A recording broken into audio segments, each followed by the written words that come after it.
speakers for that. So I'm very thankful for Jay and the City Club to once again welcome me and the Trust to present our annual State of the Community Address.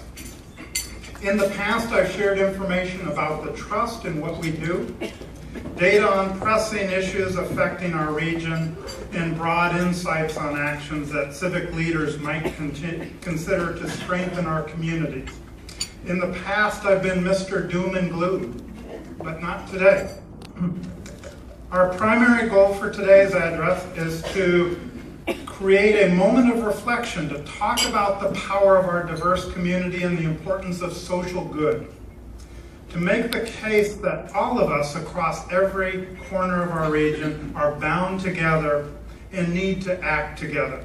Our well-being, our prosperity, and our future are all interdependent. Today, I have the benefit of being informed by more than 11,000 voices of individuals who participated in a single-day conversation about the future of our region. The introductory video clip and images streamed during lunch were from the Trust on the Table community dialogue held just 6 weeks ago. My purpose today is to share with you what we heard and what we learned from the thousands who participated. You already just got a glimpse of that from Jay. The idea for On the Table was born in recognition that the Chicago Community Trust itself was an early example of social innovation and collaboration. Think about it. 100 years ago, a group of residents caring deeply about the fate of our city, then the fastest growing city in the world, decided to combine their philanthropy to make a greater impact through social investments. They came to this unselfish decision while sharing meals and having conversations. We decided that the best way to honor this milestone was to tap into the energy of our founder's vision in 1915. If a small group of people could give light to such a powerful idea, what brilliance could thousands generate? Thus, the genesis of On the Table. On that single day, May 12th, more than 11,500 of our closest friends, as well as people we've never met, gathered at over 1,100 meals to discuss the future of Chicago. Conversations took place throughout metropolitan Chicago, in every city neighborhood, in each of the 6 metro counties and beyond, and in diverse locations from the Ralph Lauren Cafe to the Cook County Juvenile Detention Center, from the Dining on the Green Banquet Hall in Park Forest to the Lilac Cottage in Waukegan's Rowan Park. In partnership with Groupon, restaurants set the table for gatherings of hundreds of individuals looking to join the conversation. We thank them for opening their doors to this collaboration. Each conversation was hosted by a community champion, an individual who volunteered his or her time to convene others to imagine our collective future. These champions reflected all of Chicago, young and old, in every age in between, every race and ethnic heritage, spanning the economic spectrum from poverty to affluence. On the Table became the #1 Twitter trend for Chicago, and participants contributed over 6,000 ideas online. People felt empowered and were eager to join with others in this oldest of human traditions, breaking bread together and forming community. I want to express the Trust's deep gratitude for everyone who participated. I suspect that many of you in this room attended one or more of these mealtime conversations. I'm especially grateful to our executive committee, our board, and our generous donors and grant recipients. I also want to thank our sponsors who are with us today: Comcast, Allstate, Bank of America, BMO Harris, ComEd, JMB Realty Corporation, and JP Morgan Chase.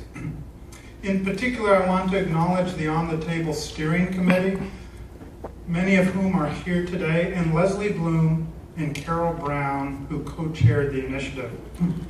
None of us knew exactly what this day would turn out to be, but everyone embraced the vision and helped to make an 11,000 person conversation a reality. Why would we do this? From the founding of the Trust 99 years ago, our mission has been to serve our community, to nurture and nourish the common good. Our ambition for On the Table was to create a social commons worthy of the spirit of Chicago, the greatest of virtues ascribed to the city by Daniel Burnham 105 years ago. The spirit of Chicago is our greatest asset. What we as a people decide to do in the public interest, we can and surely will bring to pass. About 75 years later, Mayor Harold Washington also tapped into this quintessential character of Chicago. Chicago is one city. It shall work as one people for our common good and our common goals. The common good is shaped by people continually coming together to develop a deep understanding of our connectedness. This is vital to our collective effort to serve and support one another, so every place people call home is also a place of opportunity for every person. On May 12th, I participated in 5 mealtime conversations, and my colleagues at the Trust fanned out to join hundreds of other on-the-table conversations. One common theme we heard is that many residents still haven't recovered from the Great Recession. The loss of a middle-class wage has been replaced by a minimum wage. Parents are working 2 and 3 jobs just to keep a roof over their heads and food on the table. This leaves less time for raising a family and helping their children do well in school. Added to this financial stress is that we don't get a sense of a bottom, nor a return to a period when prosperity is more broadly shared. Instead, income and wealth gaps continue to widen. In spite of this reality, we did not hear a gripe fest, the blame game, or finger pointing. Instead, we heard and saw great passion, commitment, resilience, and optimism. To chronicle that day, we had the gift of Chicago's own Pulitzer Prize-winning photographer, John White, who joined me for the day and recorded hundreds of images. He has a special talent to see a person's inner spirit. Let's take a look at the faces of some who participated. What I saw were faces of people who were cautious, delighted, thoughtful, intense, hopeful, troubled, engaged, connecting, very emotional, all highly energetic and invested in each other in their community. These are the people we serve. Over and over again, conversations illuminated 3 observations reaffirming the spirit of Chicago is more alive than ever. First, as you can see from these individual portraits, our fellow residents have extraordinary passion and energy for their communities. This passion sparks a do-whatever-it-takes drive to make our region a better place to live. They have insights and ideas. They want to help solve problems, meet challenges, and seize opportunities. Third, people want to work together. There is a strong desire to shed our image of a city divided, beset with conflict, and instead build a narrative of respectful deliberation and collaboration. The immense power generated by the simple act of people coming together was apparent at every on-the-table conversation. What we learned from these individuals and many others is that our fellow residents have a wealth of powerful and actionable ideas, ideas to improve the quality of their own lives and the lives of others.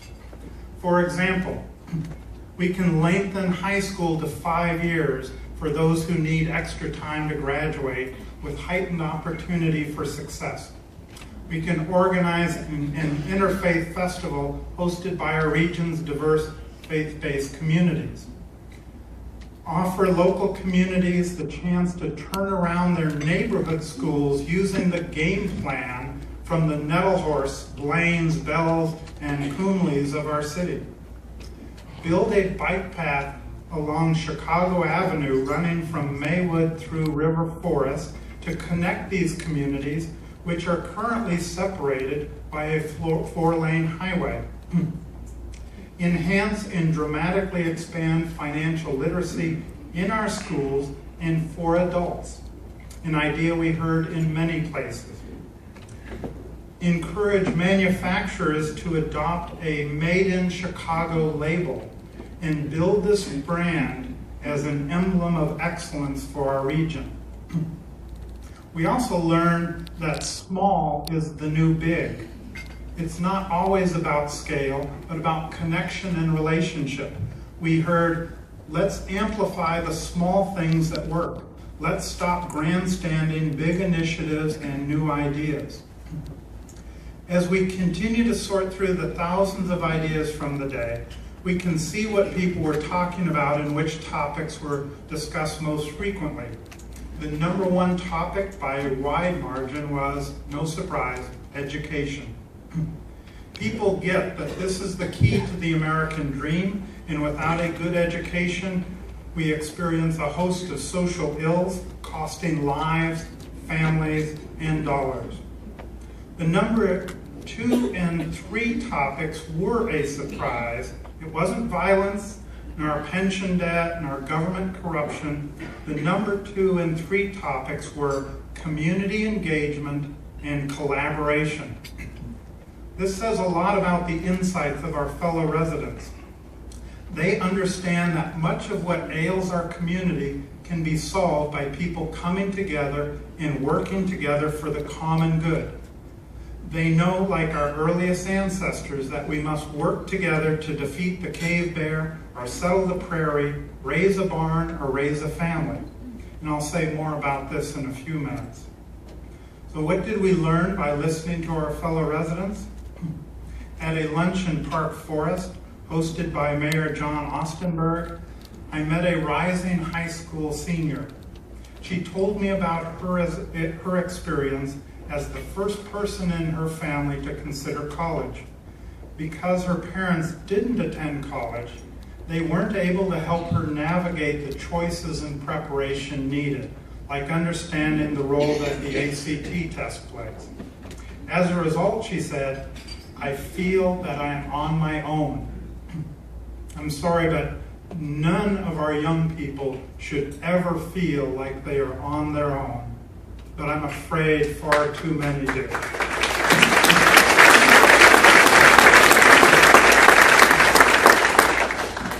This young woman gets it. She knows that to get a decent job, she has to go to college.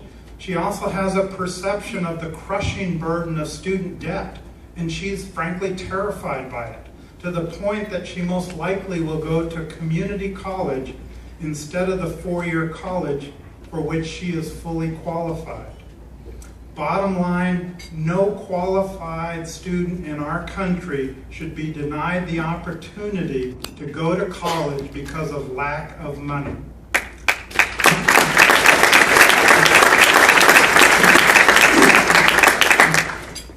We are guilty of perpetrating a cruel hoax on our nation's children, telling students that college is the prerequisite for the American dream, and then holding that opportunity just out of reach.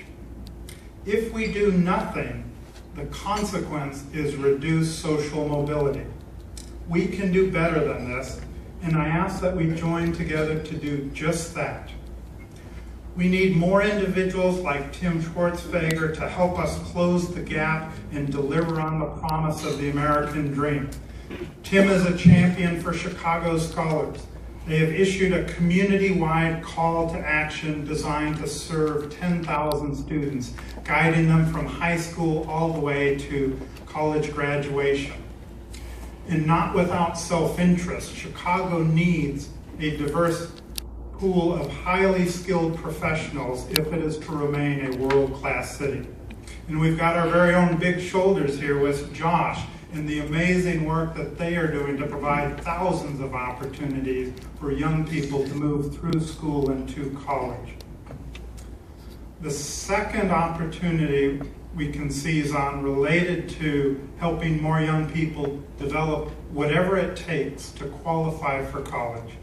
Regardless of your position on the school reform debate, without question, we need to ensure that every middle and high school student has a mentor, a meaningful adult relationship to be there for that important journey from childhood to adulthood. As we see with Brookfield Zoo and with Skylar here, that connection is the essence of our humanity. During one of the meals, we heard such an example from Jean Rowe, who has dedicated herself to mentoring a group of 16 young women at the Roe Clark Charter School. They meet weekly to discuss everything that matters to a young woman trying to grow up in a challenging world, succeed in school, and plan a purposeful adult life. These conversations are frequently difficult, but Jean provides unconditional acceptance and a supportive shoulder. She is a caring role model, and these young women know she is in their corner. Fortunately, Jean is not alone. She's joined by others like Mabel Taplin, who channeled her personal experiences to found Joni Girls Heart, an organization that sponsors young women through the challenges they face on the journey from home to college to career. Mabel came to the Trust by way of our Young Leaders Fund, a group of young professionals that seeks out and funds small emerging neighborhood nonprofits and talented leaders. This is philanthropy at its best, caring community members coming together to make a difference. There is also no doubt that together we can connect every single young person with a caring adult so they don't feel disconnected and alone.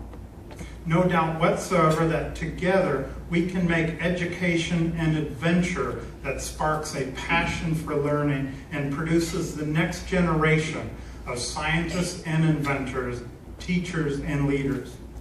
For this to happen, every young people needs at least one of us in their corner. You can be that one person who matters.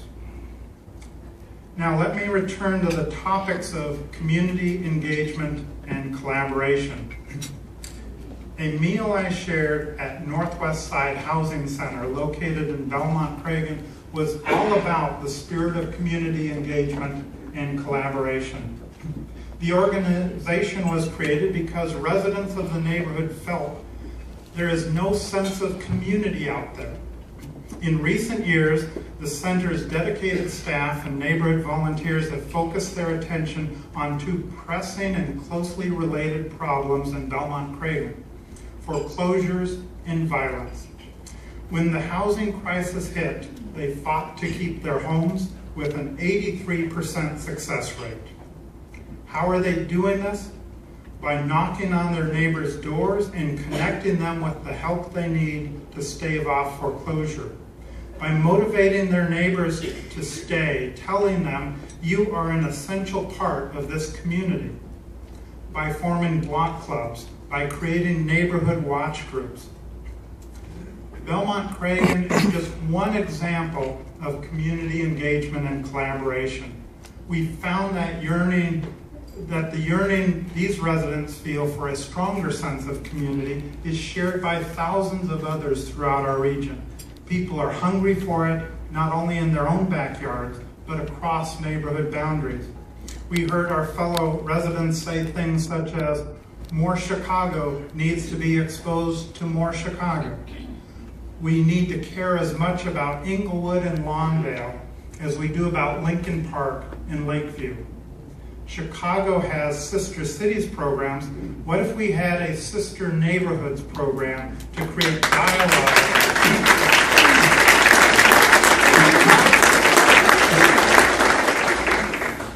To create dialogue and exchanges across. I take that as a yes. The trust should continue to invest in that idea. It makes a lot of sense.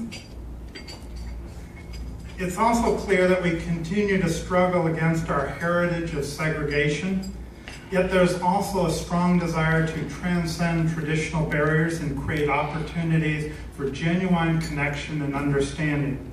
People want to be part of a movement that builds a new city and region, organized around the values of equity and opportunity, diversity, and inclusion. The state of the community is strong because we continue to have residents committed to solving our most pressing issues. However, we can only secure a strong future if we harness our collective energy to solve our greatest challenge of segregation.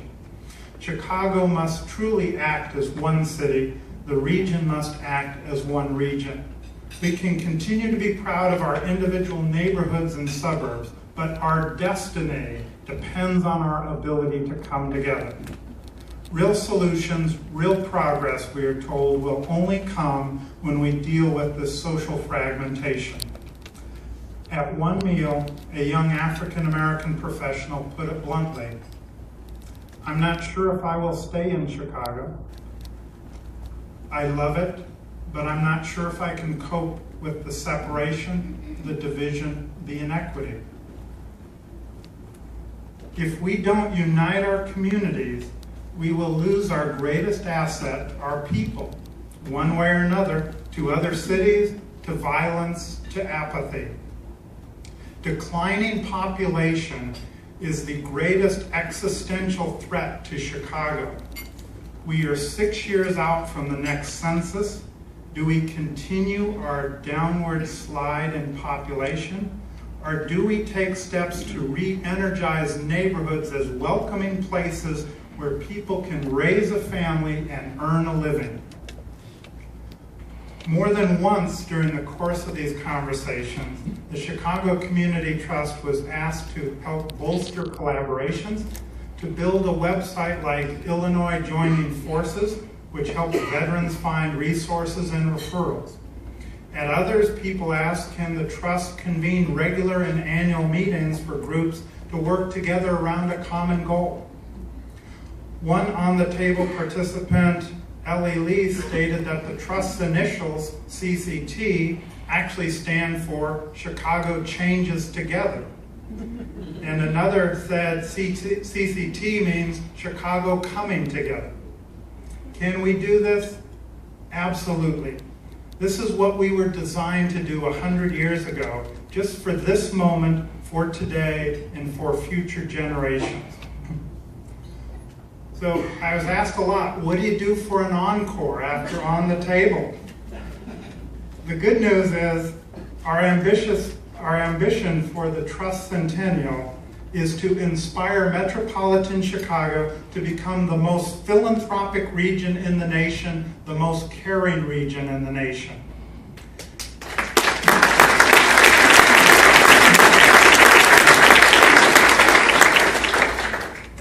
Yesterday, Giving USA released the latest figures for our nation's charitable giving, $335 billion.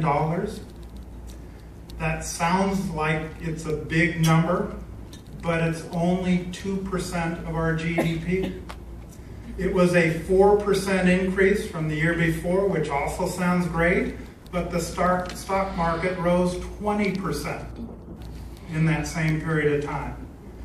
I believe our region is better than this and can do better than most, fueled by the spirit of Chicago. In the face of declining capacity of government to deliver on even the most basic of needs, more and more communities will have to pull together and tap into our country's heritage of communal solidarity. It's not about one person anymore. It's about the principle of all for one and one for all, which is the basis of citizenship, forging the common good from self-interest. To put a finer point on this, increasingly we live in a world where the common good is our self-interest.